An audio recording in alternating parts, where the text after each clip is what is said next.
नाज़रीन, welcome back. नाज़रीन, पाकिस्तान में चीनी की कीमत एक बार फिर बेकाबू हो चुकी है। मुल्क के मुख्तलिफ शहरों में 200 रुपये फ़ी किलो से ज़ायद कीमत पर चीनी फ़रोख्त की जा रही है। हुकूमत ने बहरान पर काबू पाने के लिए चीनी की दरामद का फैसला किया है, लेकिन IMF की तरफ से टैक्स छूट पर एतराज़ लगाने की वजह से हुकूमत ने तकरीबन 3 लाख टन चीनी का टेंडर जो है वो वापस लेके 50,000 टन का नया टेंडर जारी किया है। इस वक्त सूरत हाल ये है कि इसके ऊपर हम बातचीत करेंगे कि क्या चीनी का बहरान वाकई ही किल्लत का नतीजा है या मसनूई तौर पर इसकी ज़ख़ीरा अंदोज़ी करके इसकी कीमतें बढ़ाई जाती हैं।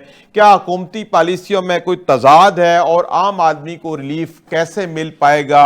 इस हवाले से तफसीली बातचीत के लिए मुझे मुकालमा में ज्वाइन किया है अब्दुल रऊफ इब्राहिम साहब ने। आप चेयरमैन हैं होलसेल ग्रॉसर्स और एक्सपोर्ट एसोसिएशन के। अब्दुल रऊफ इब्राहिम साहब, मुकालमा में खुश आमदीद। जी, हुकुम। अब्दुल रऊफ साहब, क्या समझते हैं कि इस वक्त जो चीनी का बहरान मुल्क में है और चीनी 200 रुपये फ़ी किलो से ज़ायद में फ़रोख्त हो रही है, इसकी क्या वजूहात हैं? बार बार चीनी की एक्स मिल कीमतों में क्यों इजाफा कर दिया जाता है? देखें, आप वक्तन देखें कि एक्सपोर्ट की परमिशन कैबिनेट ने दी और वजीर आजम ने दी कि हम 7,65,000 एक्सपोर्ट करेंगे। सही। चीनी एक्सपोर्ट कर दी गई। जब वो 12वें महीने में आपने एक्सपोर्ट अलाउ कर दी और अभी सीजन था हमारा, जब लोकल चीनी रिटेल में 115 रुपए बिक रही थी। सही। जब इसको एक्सपोर्ट करने गए तो इसका बढ़ावा हुआ और ये रुकने नहीं पाई। सही। जाहिर सी बात है कि जब हम कोई इम्प्लीमेंट करते हैं तो हमें फैक्ट फिगर भी लेने चाहिए। सही। कि हमें हमारे पास कितने ज़खायर हैं और हमने आगे पॉलिसी क्या मुरतब करनी है। सही। अब पॉलिसी जब एक्सपोर्ट कर देते हैं आप, फिर इंपोर्ट करने लग जाते हैं, जो पिछली हुकूमतों में भी हुआ, इसी हुकूमत में भी यही हो रहा है। अच्छा, ये अब्दुल रऊफ साहब ये बताएं कि पाकिस्तान में चीनी की पैदावार और लागत में क्या तनासब है? क्या वाकई इतनी चीनी पाकिस्तान पैदा करता है जितनी यहाँ पे लागत है?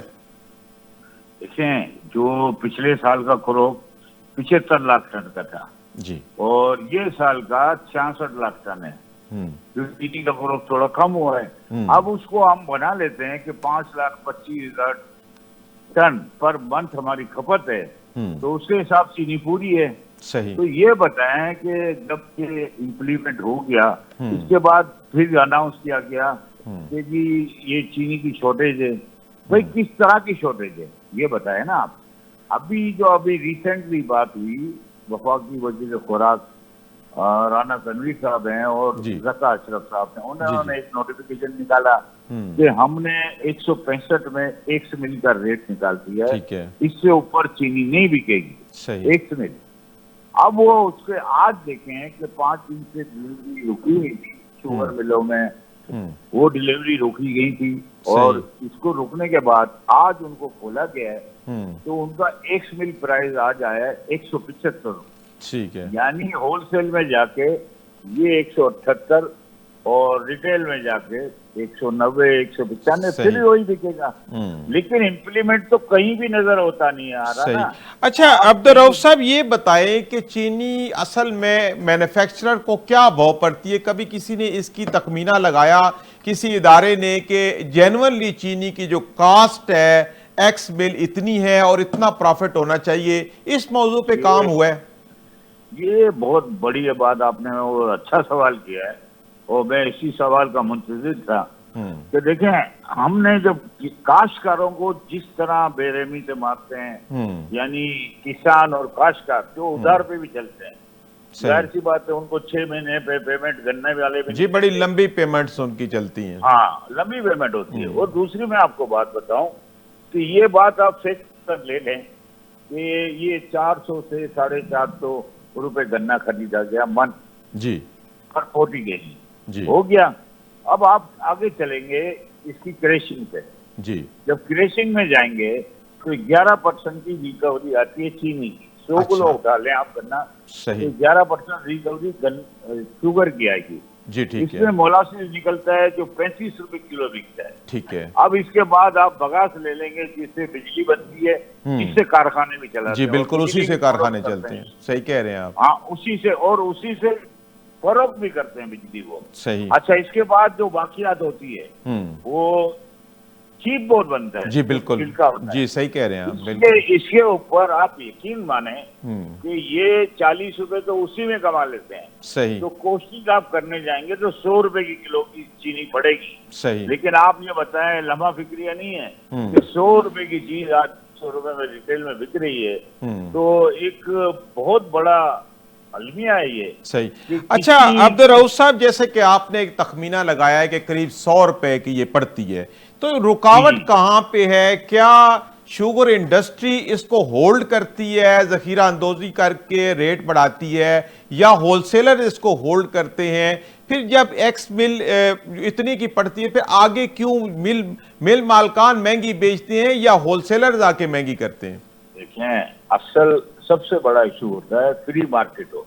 किसी भी जगह फ्री मार्केट होगी तो इसका कंपटीशन रहेगा। सही। जब कार्टेल होता है ना, कार्टेल, जब शुगर कार्टेल बन जाता है, सही, तो वो रेट एक ही निकालते हैं। तो ये तो हमारी जो प्राइस कंट्रोल वाले कहाँ हैं, कोई इम्प्लीमेंट के इदारे कोई वर्क करते हैं इसके ऊपर? सही। ये जो आपका ट्रेड सिस्टम है उसको हर वक्त बस्ट हो जाता है, क्या वजह है? सही, कोई बताए ना। मतलब हुकूमती कंट्रोल नहीं है, आपके कहने का मकसद है कि चीनी की प्राइसेस के ऊपर हुकूमती कंट्रोल नहीं है किसी किस्म का। देखें, आप दुनिया की किसी भी कंट्री में जाएंगे और जाएं, आप भी जाएं, मैं भी चलता हूँ आपके साथ, 10% का उनको रेशो होता है जिस पे प्राइस कंट्रोल वाले, कंज्यूमर राइट सब अमल दरामद कराते हैं, चेन कमिश्नर भी होते हैं। अब उसका इम्प्लीमेंट कहीं नजर नहीं आएगा आपको। सही। इसकी वजह यह है कि वो बाअसर लोग हैं जो बाअसर लोगों पे असरअंदाज पूरी हुकूमत हो रही है। सही। और है 40 आदमी। सही। लेकिन आप 40 ओनर के लिए 30 करोड़ को दाव नहीं लगा सकते ना। ये तो एक अलमिया है और मैं ये समझता हूँ कि इसकी रीड कहीं नहीं होगी। जो 165 का अभी रिसेंटली अनाउंस है उसकी भी खिलाफवर्जी हो रही है। 175 में एक्स मिले, तो वो तो यानी शुरू से आखिर तक देखेंगे आप तो ये पावरफुल लोग हैं और इसमें सट्टा माफिया भी इन्वॉल्व होती है। सही। अच्छा ये बताएं अब्दुल रऊफ साहब, ये बताएं कि इस वक्त जो चीनी मुल्क के अंदर मौजूद है वो हमारी जरूरत के मुताबिक है, फालतू पड़ी है या कम है? क्या अंदाजा है? आपने बहुत अच्छा सवाल ये लिया कि देखिए, हम 66 लाख को कैलकुलेट करते हैं, 5,25,000 पर टन हमारे को पर मंथ में हमको जरूरत होती है। ठीक है, जो पर मंथ के लगा लें 12,560 और ये हो गया टोटल हमारा पूरा है 1 लाख ज्यादा ही होता है। सही। तो उनको क्या जरूरत महसूस हो रही है? सही। फेक फिगर लिए जाए किसी मुल्क के, ये फेक फिगर ना हो, दूसरी कंट्रियों में भी जब वक्तन पॉलिसी चेंज भी की जाती है, सही। जब उनके पास एक्स्ट्रा आ जाता है तो कभी एक्सपोर्ट भी करते हैं जी। लेकिन फेक फिगर पे काम करते हैं। ऐसा किसी मुल्क में नहीं होता, फेक फिगर ही नहीं है हमारे पास। चाहे अच्छा, गंदम में ले लें, जी जी जी बिल्कुल, सारी अजनास का मामला है। अच्छा अब्दुल रऊफ साहब, ये कौन हुकूमत को मशवरा देता है कि अगर जरूरत है, आपके मुताबिक चीनी की जरूरत हम खुद पूरी कर रहे हैं, खुद कफील है, फिर हुकूमत को कौन मशवरा दे देता है कि जी इसको एक्सपोर्ट कर लें, बाद में फिर हुकूमत को मजबूरन इंपोर्ट करनी पड़ जाती है? ये क्या मैकेनिज्म है, या पॉलिसियों में तसलसल नहीं है, या इसके अंदर कुछ बेनिफिशरीज हैं जो ये काम करवाते हैं? देखिए, बेनिफिशरीज हैं इसमें जो काम करवाते हैं, यकीनन आप इसमें दो राय नहीं है मेरी। और मैं ये भी कहूंगा कि जो भी लोग हैं, ऐसे पाकिस्तानी सोचें, ऐसे मुसलमान हम सोचें कि ये गरीब जो चाय रोटी भी ना खाए, जी बिल्कुल, ये बताएं मुझे आप, कोई आदमी, कोई भी शख्स 35-40 हजार वाला क्या कैसे पूरा कर सकता है? ग्रोसरी का बिल कैसे पेमेंट करेगा, बिजली के बिल, गैस के बिल, स्कूल की फीसें, दवाइयाँ कहाँ से करें? हम्म अब उसपे भी आप डबल रेट कर दें तो वो तो चीनी से भी 1 किलो लेने वाला आधा किलो पे आ गया। जी बिल्कुल, जाहिर है गुर्बत बहुत ज्यादा है। अच्छा ये बताएं अब्दुल रऊफ इब्राहिम साहब कि चीनी की खपत कंज्यूमर साइड पे ज्यादा है कि पाकिस्तान में इंडस्ट्री के अंदर ज्यादा है? कहा जाता है कि बेवरेजेस जो है उसमें बहुत ज्यादा चीनी लगती है। नहीं, दोनों तरफ आप 50-50 समझे। अच्छा, क्योंकि 50% इंडस्ट्री लेती है। हमारी आबादी आप कैलकुलेट करने जाएंगे तो 27 करोड़ के करीब है। क्योंकि आबादी का तनासुब बढ़ी जा रहा है। जी बिल्कुल और सही कह रहे हैं। नौजवान नस्ल आप 50% से ज्यादा 32 साल की उम्र के हैं, सही, जो यंग हैं, जी बिल्कुल सही कह और रहे हैं। उनके लिए रोजगार भी नहीं है। ठीक ये होगी। जो अभी मैं आपको, ये मौजू नहीं है आपका, मैं फिर भी बात करता हूँ आपसे कि ये जो हमारी चेंबर सारी हड़तालों पे, मार्केट हड़ताल पे जा रही है, तो आप ये बताएं कि स्टूडेंट हजरात या खवातीन जो बेचारी बिजनेस करना चाहती हैं ऑनलाइन, उनके ऊपर भी 2 लाख पर कटगन लगा दी गई है। सही है। हाँ, ये भी एक वाकई जालमाना कानून है। मुख्तलिफ चैम्बर ऑफ कॉमर्स इसके ऊपर एहतजाज कर रहे हैं। जी बिल्कुल सही कह रहे हैं। किसी भी इज्जतदार आदमी को इज्जत प्यारी होती है, सही, वो ऐसे मुंह उठा के ले जाए।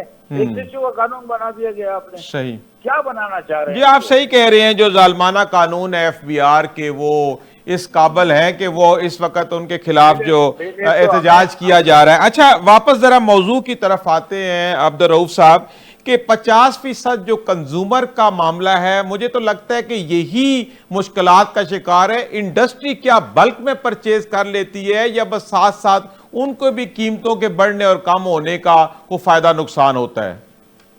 देखें, कीमतें कम होंगी तो उनके मशरूबात भी जाहिर सी बात है वही रेट देते हैं, चाहे बढ़ जाए कि घट जाए चीनी। तो वो मशरूबात में 10-20 रुपए का रद्दोबदल आ जाता है। लेकिन जहाँ आप जैसे बहुत ज्यादा मशरूबात हैं, जो गर्मी है हमारे यहाँ, तो गर्मी में खपत ज्यादा होती है। और जैसे आप समझ लें रमजान में खपत ज्यादा होती है, मुहर्रम में होती है। 2 महीने ऐसे होते हैं कि जो खपत के महीने होते हैं, और 2 ही ऐसे मुकद्दस महीने हैं जिसमें चीनी को बढ़ावा दिया गया। सही। तो मैं ये अलमिया कहता हूँ कि ये पाकिस्तान हमारा वतन है जी, इसकी हिफाजत हमारे जिम्मे है जी, बिल्कुल। और हम ये चाहते हैं कि हर आवाम अब बात करे, अपनी आवाज बुलंद करे। जी बिल्कुल करनी। यहाँ पे कंज्यूमर राइट्स के ऊपर काम नहीं होता। पहले भी आपने कंज्यूमर राइट्स की बात की है। यही वजह है कि यहाँ पे हर कोई मनमानी करता है, फिर मोनोपोली कंट्रोल अथॉरिटी अपना काम नहीं करती है। मैं ये आपसे पूछना चाह रहा हूँ कि जो इंडस्ट्री की प्रोक्योरमेंट होती है, इंडस्ट्री जब चीनी खरीदती है, वो डायरेक्ट मिल से खरीदती है या होलसेलर्स के जरिए खरीदती है? वो बल्क में खरीदती है या एज पर रिक्वायरमेंट खरीदती है? देखें, जब उनकी रिक्वायरमेंट होती है तो जाहिर सी बात है मिल से भी लेते हैं, होलसेल से भी लेते हैं। अच्छा, इसी तरह चलता है कारोबार ये। और ये वक्तन ये चलता ही रहता है, कई सालों से चलता है। सही। ये पिछली हुकूमतों में भी हुआ, एक्सपोर्ट कर लो, इंपोर्ट कर लो, एक्सपोर्ट कर लो, इंपोर्ट कर लो। एक अजीब बनता है, माहिर मईशत कहाँ है? अगर हम खुराक हो या हमारे जो मिनिस्टर हैं या मुशीर हैं, तो उनके साथ भी कोई ब्यूरोक्रेट इस किस्म के हो जो ईमानदार लोग हों और माहिर मईशत जानते हो, माहिर हो। अब ये हम ये कहें कि मैं चावल का काम कर रहा हूँ, चीनी का काम कर रहा हूँ, और मुझे तो दूसरा काम करने आता ही नहीं है, तो मैं उसमें क्या दलील दूंगा? और दूसरी बात मैं ये कहूँ कि स्टेक होल्डर को जब आप देंगे ऑन बोर्ड, तो फिर तो वही आप, जाहिर बात है जब स्टेक होल्डर को नहीं सुनेंगे तो पॉलिसी मुनासिब होगी। अच्छा, आप क्या समझते हैं, आप क्या समझते हैं कि चीनी की जो जखीरा अंदोजी है ये इंडस्ट्री लेवल पे है कि होलसेलर लेवल पे होती है? ये तो इंडस्ट्री लेवल पे तो ये चलता नहीं, सही, जैसा है ही नहीं। वो अपने हिसाब से लेते हैं और अपने हिसाब से चलते हैं। सही। क्योंकि इंडस्ट्री को भी हर चीज बनानी होती है, ऐसा नहीं है, इससे बहुत से आइटम बनते हैं। सही। अब ये आप चलें कि ये जो आप कह रहे हैं अभी, ये जखीरा अंदोज कौन है, ये पहला सवाल है जी। यही मैं आपसे पूछना चाह रहा हूँ कि इस चीनी की असल जखीरा अंदोज कौन है? मैं बताता हूँ जी, मैं बताता हूँ। 115 रुपए की चीनी हमें ये पता चल जाता है कि एक्सपोर्ट होनी है। हर आदमी को सेंस है कि यार ये एक्सपोर्ट करेंगे फिर बढ़ जाएगी। 115 वालों ने स्टॉक किया है और आज भी वो 185 रुपए होलसेल में बेच रहे हैं। ये कौन सा कमाल है? सही। अब वो इतनी बड़ी बड़ी चीजें हो रही हैं, इनकी वेट पे कौन है? सही। और इनका तहफ़्फ़ुज़ इतना क्यों दिया जाता है? ये मुल्क के वतन हमारा है और इसकी आवाम भी हमारी है। सही। और इसका हर एक गरीब बच्चा, हर अमीर आदमी इसको इस्तेमाल करता है।